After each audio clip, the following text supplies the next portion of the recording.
Good evening. This is 11 June 2022. I'm Robert Crescione, and you're watching America in Danger. Welcome to the show. I'm John Gassis. John Gassis. All right, we're having a little technical difficulty in the studio here, but this is the 82nd week of the globalist insurrection, better known as the Great Reset. Right. In America. And, you know, we are really just everything in the news right now. There are two things dominating the news. The January 6th Clown Commission. Yep. And the gun control issue. Right. The obvious and really ham-fisted exploitation of a couple of very, very nasty mass shootings to once again try and bore in on our Second Amendment rights. Absolutely. Okay? And, you know, I know for people who watch this show regularly, some of our arguments probably appear repetitive and you know, kind of an ad nauseum aspect to them, but I think you really have to repeat these things repeatedly. Well, you do. To offset the constant drumbeat of disinformation, frankly, from the other side on this topic. I completely agree. And, you know, well, we'll probably talk more about it maybe a little bit later in the show. We're going to cover it a little more in depth in the show. I guess I do want to say that, I mean, to me, that is, I mean, if I were ever to characterize myself as a single issue person, that would be the single issue. Yeah. Because from that springs all the other liberties that we enjoy ultimately. It's the ultimate form of democracy, an armed population. People love to throw that word around. They don't even know what it means. And they don't appreciate the distinctions among, you know, say between a constitutional republic and a democracy. But firearms ownership by citizens is as democratic a thing as you can possibly have. So I don't understand people who reject the concept. Nor do I. Now, to understand the whole gun issue, we've got to look at the drivers behind the gun issue, behind the gun control push, behind everything that's going on right now. And, you know, in Russia, had the Bolshevik Revolution, which ushered in the communists into that nation. We saw the communist takeover of Vietnam and Cambodia. We saw the killing fields of that. Certainly China. You know, there were warnings in the 50s from General MacArthur and McCarthyism. Oh, McCarthy, yeah. That came about. Yep. Joe McCarthy, and people dismissed him. And actually, I read a book that explained how he was used to essentially give the anti-communist movement a black eye. Right. How he was encouraged and pushed and prodded to do some of the things he did. That were apparently over the top. That were over the top because they knew that he had that type personality. Yeah, but much of what he charged, much of what he asserted was borne out. My point exactly. Yeah, I mean, Alger Hiss was a Soviet spy. Okay, you know, and I think that's part of the reason the left hated Nixon so much. I mean, and he was no prize for a lot of reasons, but wasn't the Watergate thing, was the fact that he outed Alger Hiss as a communist. Yeah, and if you don't know who Alger Hiss actually drew up the UN Charter. He is the founding father of the United Nations. Right. He ushered in the United Nations. Right. And if you think that the United Nations Declaration on Human Rights, the Universal Declaration on Human Rights, you know, everybody thinks if you throw universal in front of something like universal background check, it gives it some weight. It gives it some some permanence and legitimacy. And I know. But the Universal Declaration on Human Rights is written in such a way that it sounds pretty good. Right. Everybody has the right to do whatever they want to do, to think what they want, to say what they want, until you get to Clause 29. And Clause 29 says, as allowed by law. Right, which really just a way of, that's just a euphemistic way of saying, until we decide you can. Bingo. Right. Exactly. Well, you know, I gave a talk, it's been many years ago now, to a civic group over in Lewisburg. And the topic was modern day communist. Right. You know, and that's essentially what we have right now is communism 2.0 in this nation. Right. You know, we have a Department of Justice who has attempted to install a Ministry of Truth, which every communist socialist, Nazi, fascist, whatever regime has had a ministry of truth. Real and fictional, as in 1984. There you go. I mean, it's almost as if they're using Orwell's 1984 as a blueprint. Game plan. And you know, and I think 1984, the reason it seems so dark and foreboding is that it incorporated a lot of technological aspects to the way they imposed their totalitarian, you know, Marxist regime on the you know, fictional characters in the book.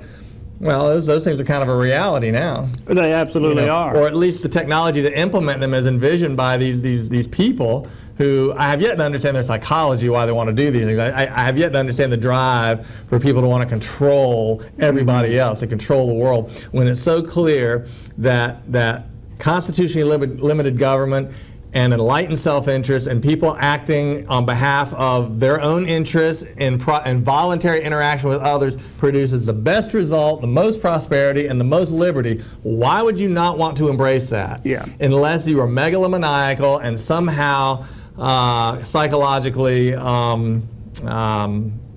damaged or compromised. Yeah, I agree. You know, I saw a clip of Milton Friedman the other day, and this was probably back during the 60s, maybe early 70s.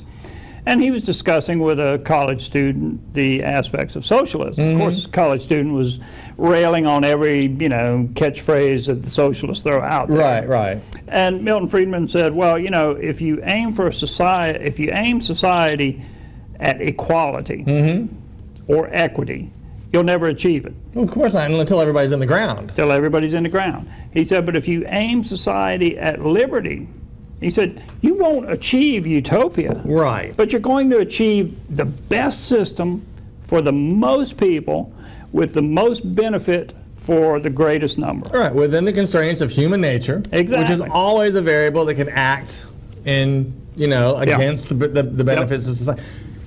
That's always been my thing. I mean, to me, that's what makes the founders so brilliant, is that unlike the communists and the Marxists and Karl Marx and other of that philosophical ilk, their concepts require that human nature be different than it is. Right. Okay. You know, people are fond of saying, "Oh, but communism is good on paper." You know, it isn't even good on paper because a theory, in order for a theory to be good on paper, it needs to take into account all the real factors that will contribute to operation in practice. Okay, and communism doesn't do that, and as a consequence, they end up putting a gun to your head to make you bend to do the things that their theory says you should do. Right. Okay, and the founders, you know, and I'm kind of making an engineering analogy here. The founders were the best social engineers ever, because what they did is they created a system that was based and designed on an understanding of human nature, okay? And so that system takes that into account and incorporates it into its model,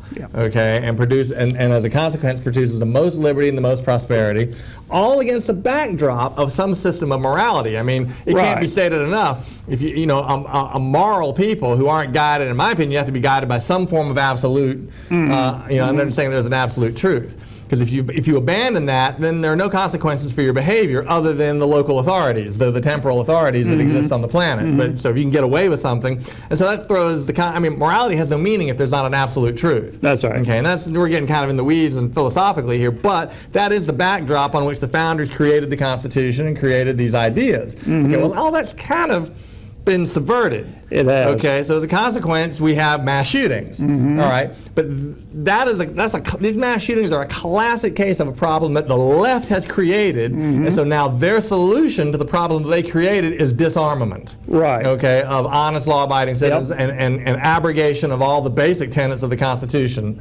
And that's how to me it's clear. Yeah, absolutely is. And I've got a video that I'd like to show. This is a video put out by Tom Deweese in the American Policy Center, in which he's interviewing Ileana Johnson, a Romanian immigrant who has been in this country 30-plus years, but she grew up under communism. She saw communism ushered in Romania. Ceausescu and that whole crowd. So she has firsthand perspective on communism. And I want you to watch what she says and listen to what she says went on in Romania and see if it's not the exact thing that's going on in this country. So Lee, if you'll cue up that video for us and roll that. Take a look at this and we'll be back to talk about it in just a minute.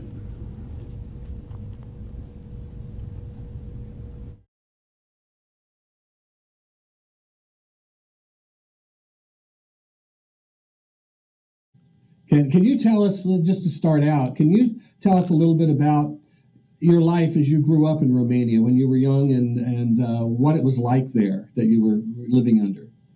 Well, as you know, I was a teacher here in this country for 30 years, so I have a pretty good way to compare what it was like for my first 20 years in communism and then teaching for 30 years. So the differences obviously are quite vast, but most recently they're becoming more and more like the communism I knew, but on steroids, because back then we did not have the technocracy, the added variable element, which is quite powerful. And the way we grew up, we were spied upon and controlled 24/7, and we were kept in poverty and on equal wages, no matter how educated or uneducated you may have been, and we are also kept very close to home, which you're familiar with that in Agenda 21, because the intent is that people don't travel much from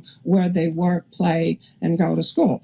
And that's how we were. We were lucky if we further than a 30-mile radius from where we were born. And we were not allowed, if a person was born in the country, they were not allowed to live in the city and so forth. It was just a totally controlled situation. We didn't have enough food. We were always hungry. We had to learn very early on to stand in lines with our parents from day to day in order to find something to eat. Wow, yeah, and how did they do this? The government in controlling, what was the mechanism that they used to keep you under control? It started kind of slow in the beginning. They said, well, we're going to protect you. You won't need your guns, so we're going to confiscate your guns. You don't need to go hunting even because you'll have plenty of food. We'll take care of you, and you won't need your private property because that's really going against our Bolshevik ideology, and we just need to unite all our lands, and you guys have to work together in a collective, and then we'll give you a certain percentage of the crop. And some of the peasants, of course, did not agree to that, and they were either killed, summarily executed, or they were driven around in vans and told them that they were being taken to Siberia to a labor camp, and they better sign off their property right then and there. And then some of them, like a couple of my uncles, were just sent to working camps in Romania itself. And I had a good friend who was a doctor who eventually came here to the United States, and he survived 17 years in a lead mine. And so it was just a terror that was made possible by the fact that people gave up their guns. That was the first step. And then the second was confiscation of everything private property. Everybody had to be made equally poor, equally frightened, and equally paid. Mm-hmm. And every single one of those things you just mentioned.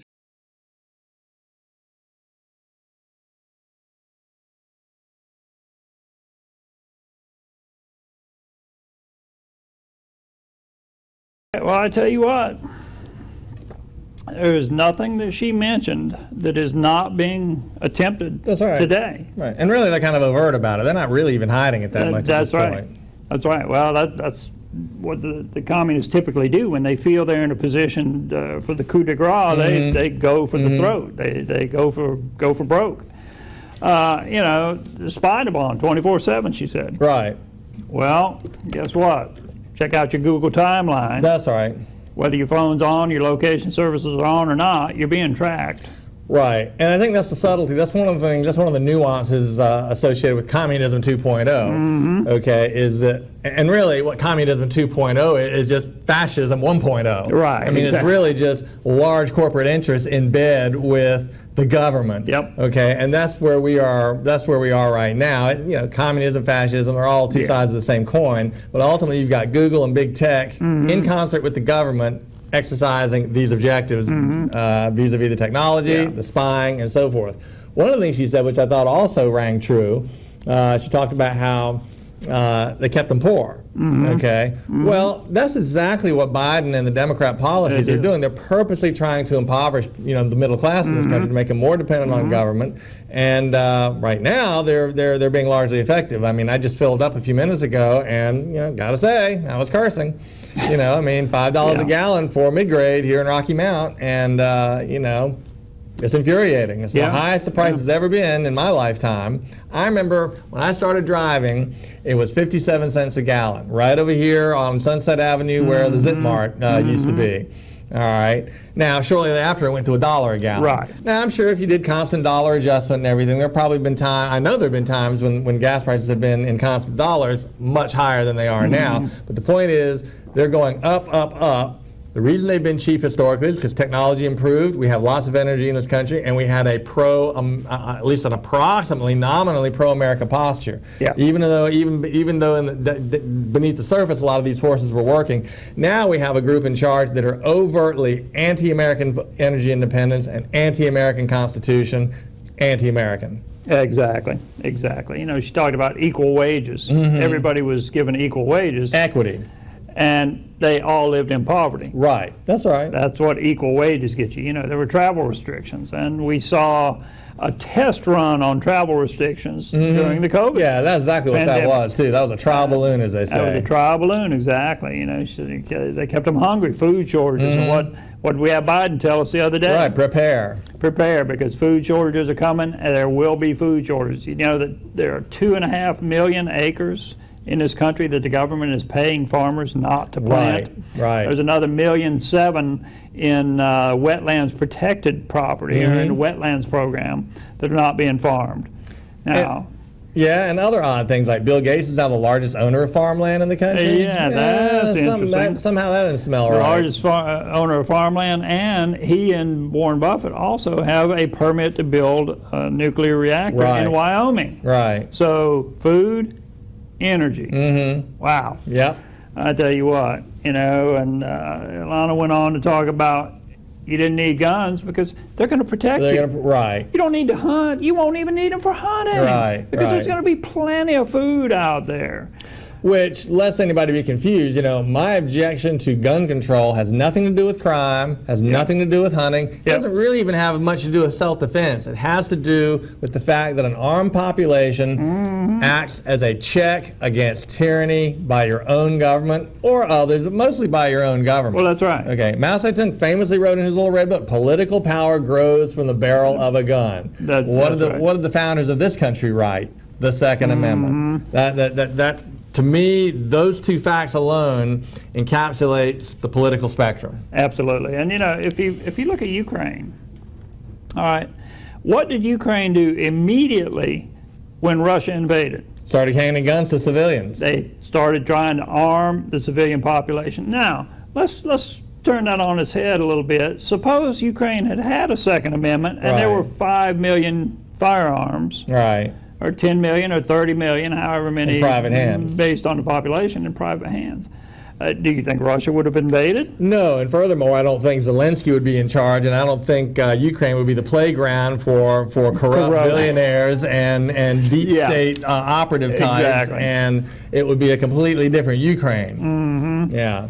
And Ileana Johnson also talked about it. She said, and if you didn't agree, what'd they do? Well, you were either summarily executed, you were intimidated, canceled, cancel culture we have today, or you were sent off to work camps. Right. Now, what young, a little bit buck-toothed, vapid congresswoman advocated re-education camps? That's right.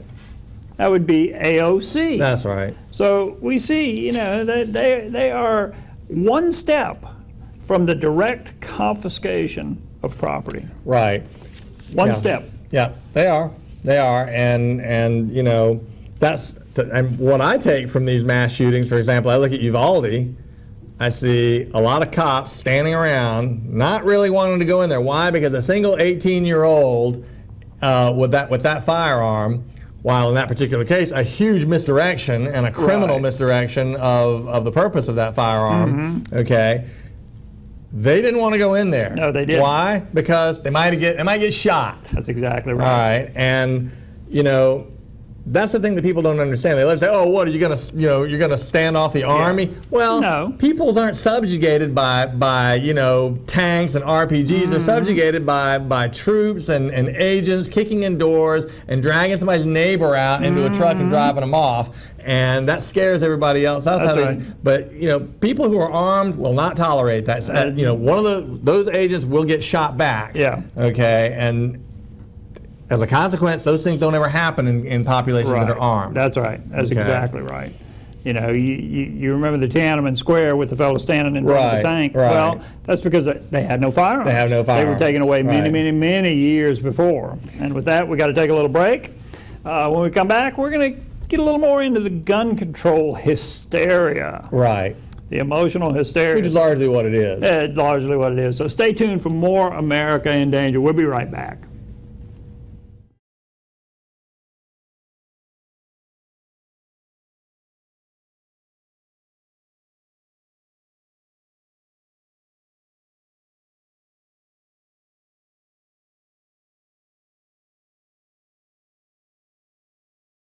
Are you afraid to answer the phone because of bill collectors?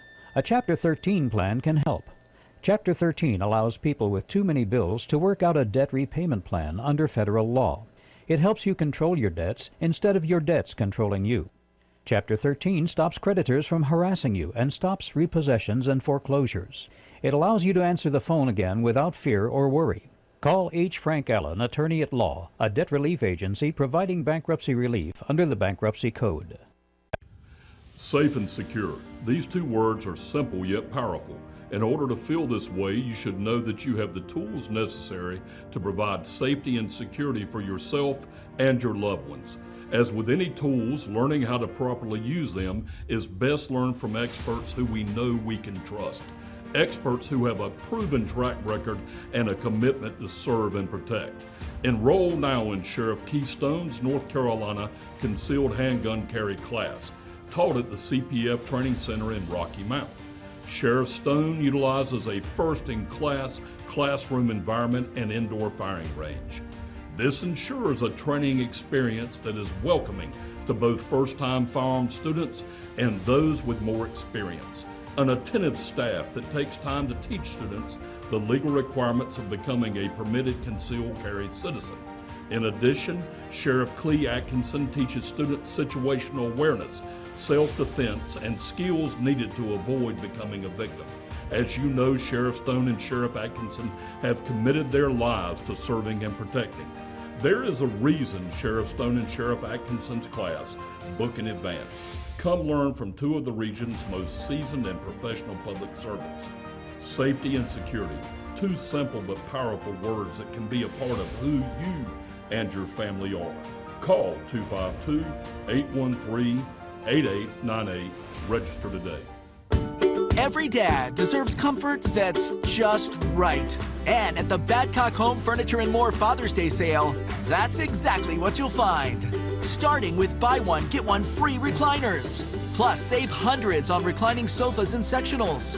And get a free foundation with select mattresses, including Sealy.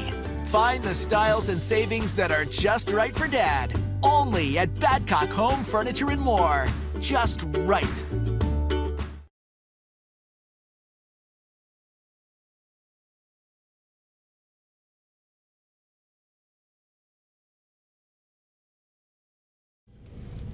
All right, we are back, and gun control is all in the news with calls for common sense gun laws and universal background checks, and all of these things that are assured across the board would not have prevented a single mass shooting. Right, and the part of the standard bag of tricks that they pull out. Yeah. I will note, it may be all in the news. It's not all in the people's minds. No, I've seen some polls that shows what are the things that people are worried about. They're worried about rampant inflation, fuel prices, energy, those things. Yeah, you got that right. I filled my truck Friday, and it was $111. Yeah.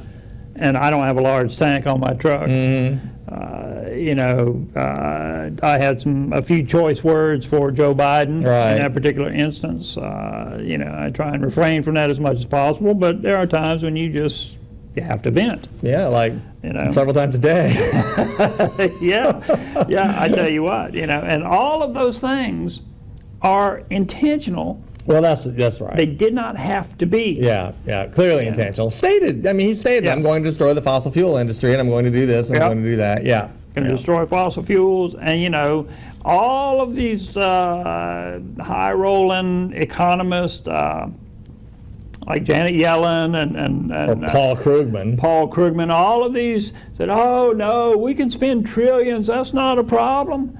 Well, the good old Austrian economic crowd was saying, whoa, you're going to have some serious inflation down the road, and that's what we have. And since common sense is the phrase that everybody likes to invoke, I think common sense tells you, well, let's digress for a minute. When we say the government spends money, I think a lot of times, and again, this is on purpose, it's confusion in the language, they're spending money that didn't exist before. Correct. Okay, it's not like they're not even taxing. Correct. Okay, they're just creating the money out of thin air through their ability to generate entries at the Federal Reserve to create, cash out of nothing. All right, and monetary. And that is what inflation, that's the definition of inflation, for one thing, is an increase in the money supply. But common sense tells you that if you put more dollars in circulation, your dollars are going to be worth less. Exactly. So all they did was take trillions of the wealth, the productive effort and wealth of people in this country, and siphon it off in the form of increased spending that they generated out of thin air to redistribute to people to not work during the COVID thing. And that, less productivity coupled with more currency in the system, that is a textbook case for inflation. The only reason people haven't objected to these policies in the past, and they've been doing them all along, is because there's been some productivity to kind of keep up with and offset it. We've still been having our wealth stolen from us ever since the Federal Reserve was put in place vis-a-vis this mechanism of monetizing the debt, creating currency out of thin air. Anyway, just thought we ought to get that in there. If you want to learn more about that, I highly recommend the book, The Creature from Jekyll Island by G. Edward Griffin. Yep. It goes all the way back to the creation of money. Right. What is money? If you don't understand what money is, you can't understand modern economics. That's right. Even though modern economists would tell you it's irrelevant. Right. Well, first of all, they're either stupid or they're liars. They're liars. Okay. They're liars, yeah. Or they're stupid liars. Well, yeah. Anyway, I keep hearing. And I went on Tom Deweese's Facebook page today, and really, the screeching, and that's the only way I can describe it. It's screeching about universal background checks. Well, let's talk about universal background checks for a minute. Now, most people didn't bother to grab the legislation, the bill that was actually put before Congress on universal background checks. I did. Because I like to look at what these people are actually doing. I actually read Joe Biden's campaign website, and that was pretty revealing, so I knew exactly what he was going to do when he was elected. Most people didn't read that. They just watched the CNN blurbs. And the sugar-coated language, it all sounds great, like universal background check. Exactly. Well, I pulled the universal background check law down. It can't be fixed, number one. So don't say, oh, well, it just needs to be tweaked a little bit. It can't be tweaked. It can't be fixed. Because the entire premise of it is wrong, number one. That's right. When you put universal in front of it, and that's, supposed to give it some weight and credibility, well, what the universal background check did was say, okay, I'm going to loan you a firearm. Oh, but we got to call ATF, and I got to do a background check on you first, even though I've known you for 25, 30 years. Let's see. I'm going to give my kid a rifle for graduation. Give him a nice shotgun if he likes to shoot skeet. I'm going to give him a nice shotgun. Oh, well, got to do a background check on him. Well, more pernicious than that is that the objective of that, and first of all, let's state, make sure people understand, 98% of all firearms transactions in this country are performed through a federally licensed dealer. And there is a background check, there's a very complicated system in place that beefing it up isn't going to do any more good than. the concept is, we have to close these loopholes. And they've tried to create this image that people are going to gun shows and buying guns, or ordering online. All that is right. I mean, post that the other day. Oh, I can go online and buy one today. Right. Do it and prove it, because you cannot. If you go online and buy a firearm, it has to go through a federally licensed dealer. I am such a federally licensed dealer. I have an FFL. As am I. That's right. It's not a major source of business or income, but I know how all this stuff works. And so a lot of the people who come and do transfers, they come through me to do transfers for firearms they bought online. Okay, that's the law. It has to go through a licensed dealer. Okay. Now, what they want to try and eliminate are the almost negligible amount of private sales. Okay, but here's the thing: in order to do that, and you might say, well, so what? You're talking about a couple % more. Why can't they be subjected to a background check? Because the only way to know about a private sale is to have a registry, a national registry of who owns what firearms. Okay, that is a deal breaker. Well, that's why they're pushing this ghost gun issue. That's right. Which ghost guns, well, that's like the term assault rifle. It doesn't exist. It doesn't exist. Yeah. It's simply a firearm. They're routinely called 80% lowers. Yeah. People buy them. They take them to their home shop. They mill them out. Sometimes they do a good job. Sometimes they don't do such a good job. I would venture to say that probably a lot of the 80% lowers get mangled and thrown in the trash. That's right. Or don't function very well. But the right. bottom line is there is no law against that. Well, and there is no precedent for those kinds of firearms being used massively in crimes. It's like the beer and wine thing. You're allowed to brew your own alcohol without regard to all the other rules that regulate sales. Same with firearms. You're allowed to build and manufacture a firearm for your personal use. That is, again, fundamental to the idea of an armed citizenry and the rights bestowed upon us by the Constitution. All right. They're trying to act like that people are buying these gun kits and just putting them together and then running around with AKs and ARs and shooting. None of that is true. No, none of And in fact, the statistics on the number of firearms deaths that result from rifles of any kind are astounding. I think you've got some of those numbers here. We do. You know, and if you look at them, this is from the 2019 FBI database now. Right. So these are not pulled off of CNN. These are not pulled off of Fox. These are not even pulled off of the NRA website. So don't, I hate it when people do that. Oh, you're just listening to the NRA. No, actually, I don't. I'm a member of the NRA, but I don't take my marching orders from the NRA. I tend to look at things like this, the National FBI Criminal Database. And, right now, hands, fists, feet, etc., kill 600 people a year. If you look at rifles, which that's what they're clamoring to outlaw, these mean, scary-looking assault weapons, these weapons of war, which, CNN and all the major news media, they almost shouted it in unison, I think they try to do that. I think they think if they just broadcast out the same propaganda at the same time, that somehow it's going to saturate everyone's minds. But anyway, rifles killed 364. So about half. Now you can play with the numbers. You can manipulate the numbers and say, oh, well, they've got somewhere, they're not necessarily described as what the weapon was. You mean the unknown firearm? The unknown firearm. I looked at that number, and in fact, I ran a little calculation. I took the ratio of I did that just now. I took the ratio of rifle deaths to that of total firearms deaths, and came up with a number. And multiply that number by the number of unknown firearms. You got to figure unknown firearms probably going to follow that ratio. 86 more. So at most you could say 86 plus the 3. It still comes in less than the hands and feet number. Okay. And so to be clear, we're talking about the total number of people killed with rifles of any kind in this country is less than the number of people killed with hands and feet in fist fights and getting beat to death. Rifles of any kind are not a significant source of casualty or murder in this country. Okay. But I tell you why they don't like AR-15s, because they are an effective weapon. Okay. People. Oh, you don't need an AR-15 to hunt. Yeah, that's right, you don't. And I'm not even a hunter. Okay, but an AR-15 is a great weapon to have when you got mobs out in the street, you got Antifa rioters, you've got corrupt police, you've got jackbooted thugs running around. I like the AR-15. That's my preference. Frankly.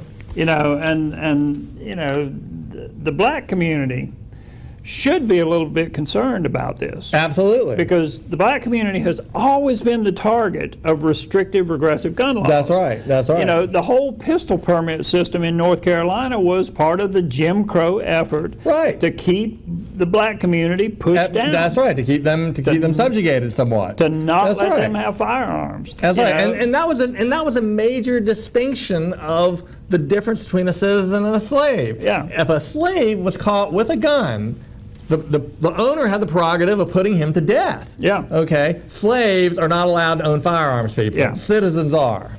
They absolutely are. We got a call, so let's take this call and see what this individual has to say. Maybe it's Chuck Schumer. Oh, well, I would love to speak with Chuck Schumer. Good evening. Thanks for calling. You're on America in Danger. Yeah, how you fellas doing? We're doing fine. Fair to middling, as they say.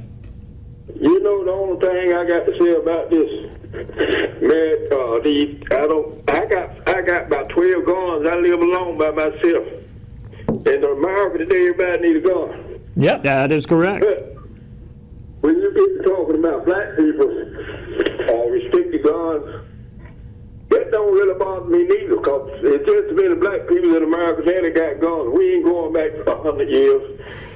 The thing about it, I go to church probably maybe once or every 2 months. I don't go that much. But if you're black in America, you need to go to church, you need to carry your gun. Because racism is well and alive. Because what gets me is, remember South Carolina? This guy goes in here, Dylan Roof, to the sermon, and then kill these people. Yep. The guy in Buffalo goes in here and kill these people. And both of the guys said they did it because people were black. So my point is, I'm 75 years old, and I think this country got along better, especially in the 50s and 60s, because I used to catch the farm. Me and my daddy grew up on. My daddy was born with this man, and we were down here all our lives, and I would catch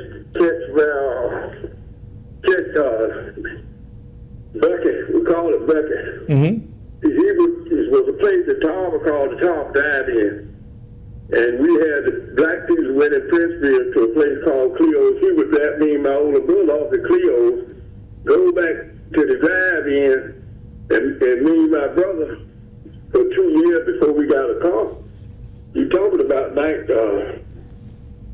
65, 66, we could catch somebody at the drive-in and catch him back home. 1 or 2 o'clock in the morning. But I don't understand you. White and black, because everybody got some racism. I got some racism in me. Mm-hmm. Sure. So we were worse off in America now than we was in the 60s. I think that may be true. Let me ask you this, sir. So are you saying that you don't believe black people in general want to give up their right to own guns? You don't think they're persuaded by those arguments? I don't speak for nobody but me. My point is that I don't go to church every Sunday, but if I went to church, ain't no way in the world I go in that church and then have my 38 with me. Good. Mm-hmm. I agree. Probably we as people, black and white, we don't admit racism. Racism is, in my opinion, since I've been born, like I said, I'm 75 years old, so you know I've seen that much. Sure. Racism, we are worse off down towards black and white as we were in the 60s. And that was the height of this thing. Mm-hmm. So, I mean, we just don't get along. We got all these, and we want to put it on everybody. Because some of them, they can't be persuaded. I've been halfway around the world. And I'm not black to have black on this. I look at Fox News. I look at MSNBC. I look at CNN. But when I get up every morning, because I'm retired, my favorite show is C-SPAN. And I look at C-SPAN for the time from 7 o'clock to 9, because they got a show. You want to take the purse of America, look at C-SPAN. People call in from all over the country. Mm-hmm. Some of the stuff you hear, man, is crazy. Because they're Right. But the other show, I just have to run across you guys. But We're glad you did. you got to be versatile. Because if you really any kind of person at all, you don't need to be persuaded. You need to do what you think is, everybody knows what's right. But I can't stand when another man hate another man. I don't care whether you're black or white. I agree with you, 100%. I can't understand these two young men that went in South Carolina, that church in particular, in that grocery store. When you can't go to a church, a grocery store, a school, it's definitely something wrong. That's absolutely correct. It is. It's absolutely correct. It's self-sufficient things. These are things that, as Americans, we ought to be able to do. So, You're right. go ahead. Well, I think he's absolutely correct. I think so. And I'm encouraged by what I'm hearing from him. Well, me too, because Yeah. he's an individual that says he's going to do what's right, Right. regardless. Right, and he's got the perspective and the longevity to have seen the arc of events in this country over a long period of time. And I have to agree with him. I think things are probably, and I think that's been done on purpose. They've been trying to stoke division among people. But I know that, for example, that I've always suspected that the black community is probably not receptive to gun control Right. because instinctively they perceive, whether correct or not, and I think in some cases they're correct, that they're persecuted by the police. Okay, why would you want to give up your right to own a gun if you felt like you were the target of those who in society are the ones with the authority to carry guns and use them on you? Hey, Okay? I agree. That's what we're talking about here. All right. You know, in South Africa, okay, it was illegal for the blacks in South Africa to own firearms. They had strict gun control laws there. Okay, that is a fundamental distinction between slavery and citizenship. It absolutely is. And if people are willing to throw that away because a statistically insignificant number of people get killed in these mass shootings by rifles that are involved in that actually result in or cause fewer deaths than hands and feet. Yeah. They're not thinking. They're being manipulated by emotional, scaremongering, hypocritical, Exactly. Marxist entities. I agree. And we got to take a little break. When we come back, we're going to wrap this up and we're going to move on to some things that you really need to be aware of in Norway, the Norwegians, Okay. and Kentucky. So you won't want to miss that. Stay tuned for more America in Danger. We'll And be thank you right to the back. caller for calling. Yep, thanks We to the sure caller for appreciate it. calling. Yeah. We certainly appreciate that. So stay tuned.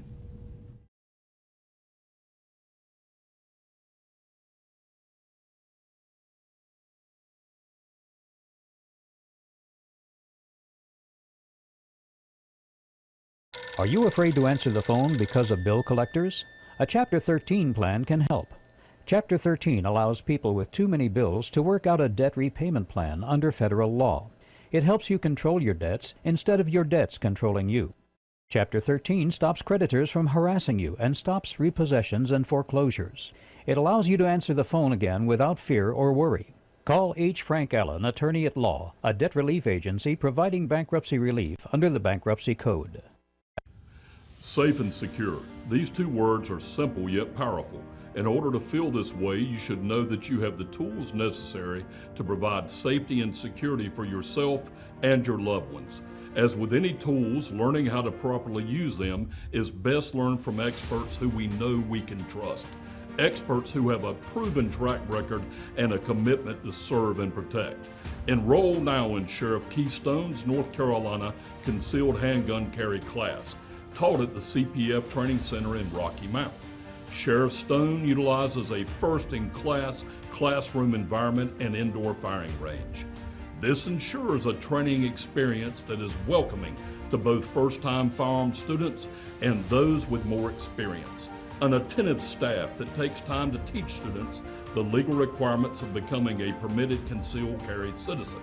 In addition, Sheriff Clee Atkinson teaches students situational awareness, self-defense, and skills needed to avoid becoming a victim. As you know, Sheriff Stone and Sheriff Atkinson have committed their lives to serving and protecting. There is a reason Sheriff Stone and Sheriff Atkinson's class book in advance. Come learn from two of the region's most seasoned and professional public servants. Safety and security, two simple but powerful words that can be a part of who you and your family are. Call 252-813-8898. Register today. Every dad deserves comfort that's just right. And at the Badcock Home Furniture and More Father's Day sale, that's exactly what you'll find. Starting with buy one, get one free recliners. Plus, save hundreds on reclining sofas and sectionals. And get a free foundation with select mattresses, including Sealy. Find the styles and savings that are just right for Dad. Only at Badcock Home Furniture and More. Just right.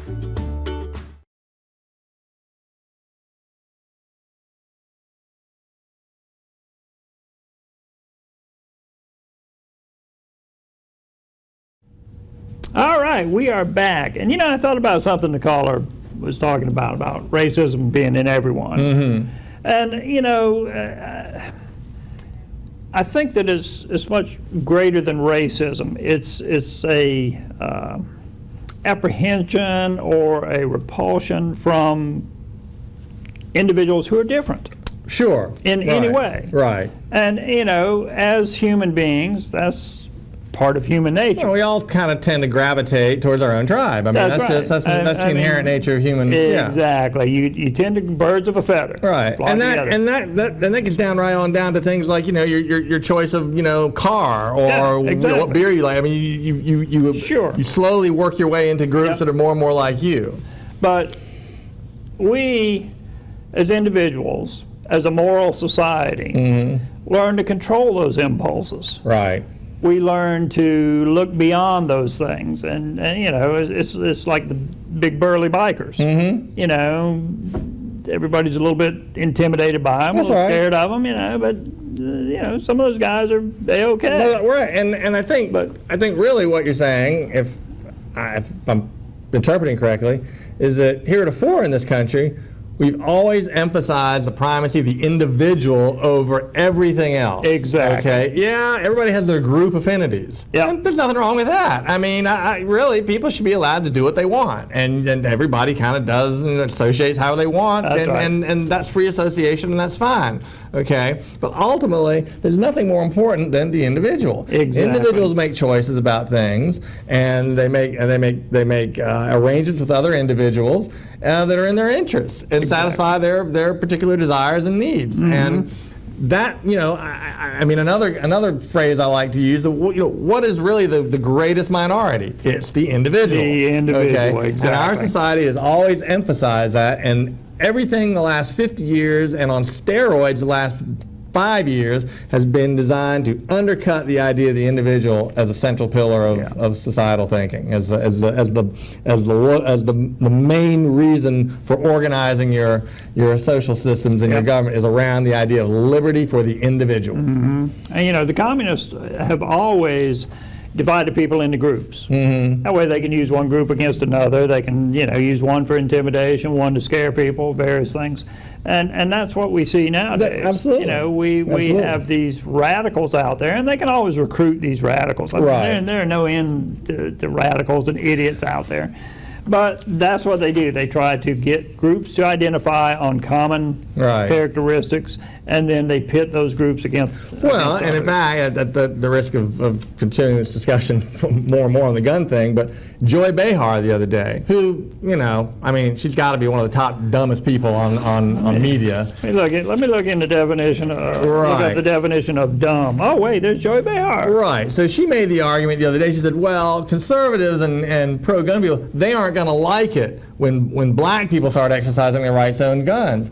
And I thought, boy, she is as dumb on so many levels. She doesn't understand. First of all, she doesn't pay any attention. Right. But secondly, everybody I know who's enthusiastic about their firearms rights wants every single individual, okay, and again I'm using that word individual, who understands from where their rights derive, okay, to be interested in preserving those rights. I want every single person out there, whatever race, whatever creed, yada yada, to embrace their right to own a firearm. Exactly. Because it's through that fundamental right of self-defense that they help ensure their individual liberty. And I'm all for everybody having individual liberty and equal rights under the law. Absolutely. Absolutely. Well, speaking of law, a Norwegian feminist is facing 3 years in prison. Okay. Well, she sell bad lutefisk or something? I mean, no, nothing quite so sinister.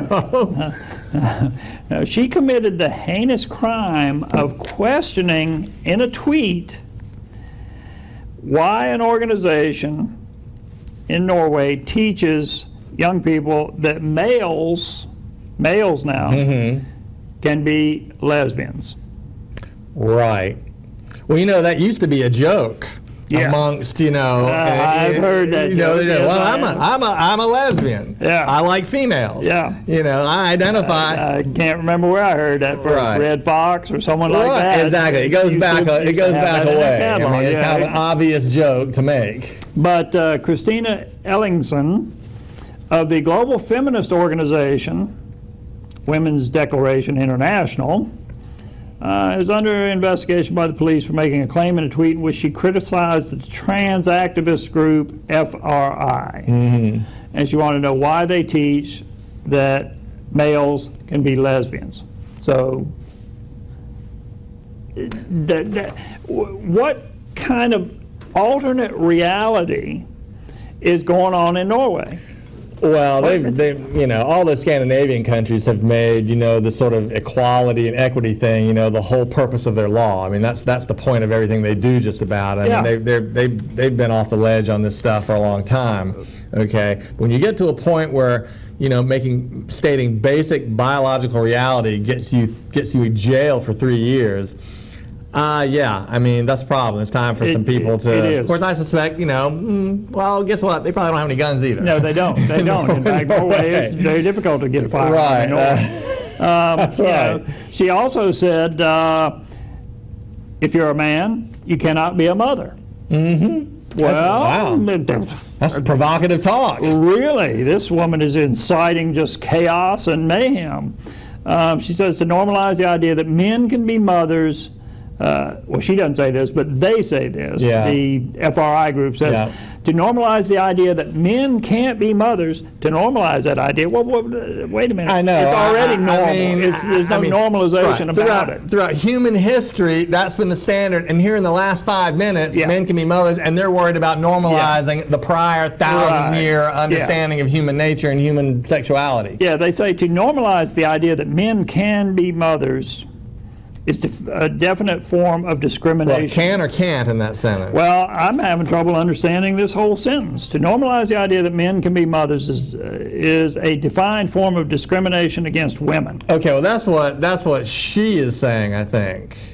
To normalize the idea that men can be, yes, she is saying this, yes. I stand corrected. Right. It took me a while. Well, you know, all of this stuff that I never can keep it straight. Is it a trans woman who's now a man, well, that's or a part trans of man purpose. who's now a woman, or what? Well, that's part of its purpose. I don't understand this stuff. Well, that's part of its purpose. It's so chaos, and to completely destroy our understanding of basic things. Okay. I'm sorry. My repulsion and rejection of this is really kicking in heavy right now. I'm being triggered, you know. Well, I see that. I'm so, being triggered. Well, you know, I guess I better operate accordingly. You know. Well, I was watching, I think it was Gutfeld show last night or the other night, and they were talking about something related to this topic. And they got around to the gal on there who characterizes herself as a libertarian, which I've been sympathetic with that view. I kind of, you know, philosophically lean that way. I tend to lean that way. I don't really care what people want to do and blah, blah, blah. And so she basically made the statement that she didn't care how people wanted to identify. If that's what they want, fine. But I kind of do mind to the extent that the people who are pushing this, you know, I mean, I actually have some sympathy for the mentally ill, you know, so-called victims who are claiming this status, okay? But the ones who are fomenting this stuff and this change of understanding in our culture, they're doing it on purpose, again, to destroy norms, to make things that are understood, that have been logical throughout our history, be rendered meaningless, and to blow up all the norms of society. They're not doing it out of any altruistic sense of trying to include people who represent the tiniest fraction of society, and 99% of which are mentally ill, okay? It's just that simple. They have some kind of, you know, conflict or neurosis or something that makes them want to participate in these gender fluid, and experiment with these things. A lot of peer pressure, a lot of it's being put on them in schools, okay? But it's mostly just mental deviance. All right, I'm not saying in a sinister way. I'm saying they probably need some intervention of some kind. Yeah. Okay, it's not legitimate though. But the purveyors of this of this stuff at the higher level, academia, the institutions, they're doing it on purpose. So to that extent, I disagree with the panelist the other night who said that she didn't really care. I care because I think it's being done on purpose and it's destructive and it's ridiculous. I agree, and to circle back to the whole gun thing. They're saying, well, 18-year-olds shouldn't be able to buy rifles. Right. Well, but at the same time, they're out there saying, well, yeah, but an 8-year-old should be able to choose their gender. And then, right, or a 5-year-old. Or a 5-year-old. Right, so, and behind their parents' back, no less. With the help of a public school system that's going to hide these so-called gender affinities from the parents and actually help get them Right, so we're told on the one hand that that's okay, but that a person's brain isn't fully formed till they're in their 20s, so they shouldn't own a rifle. Well, fine, and that non-fully formed brain shouldn't be voting. Shouldn't be voting. And we need to get rid of the 26th Amendment in that case. I fully agree and with then that. I'll take that trade. I might, right, okay, 21. 21, for most of the history of this country, was the age of consent. I agree. You didn't vote. And I don't know what the firearms history is. I mean, before the 1970s, there were very few regulations, period, on firearms at all. So I don't know, but you want to make it so you have to be 21 to buy a firearm and drink a beer and go into a bar? Fine. You don't get the right to vote either. That's right. Until that age. That's exactly right. And, we're out of time, unfortunately, but, what we're talking about a lot is freedom of choice, and I don't have a problem with people choosing what they want to be, but at the same time, I have the freedom of choice to reject that wholeheartedly and offhand. Well, I have the freedom to pass judgment on it. And people say, well, who are you to judge? I'm nobody. I don't have the authority. I don't have the ability to impose sanction on you for doing that. But I certainly have the right, I believe, as I read the Constitution and understand my God-given rights, I have the right to say, you know what, that's insane, that's crazy. You clearly are in need of something that I can't or nobody can't provide. And we are out of time. Thanks for tuning in. We will be back next Saturday for more America in Danger. So we'll look for you next week. Have a great week. Good night. Night.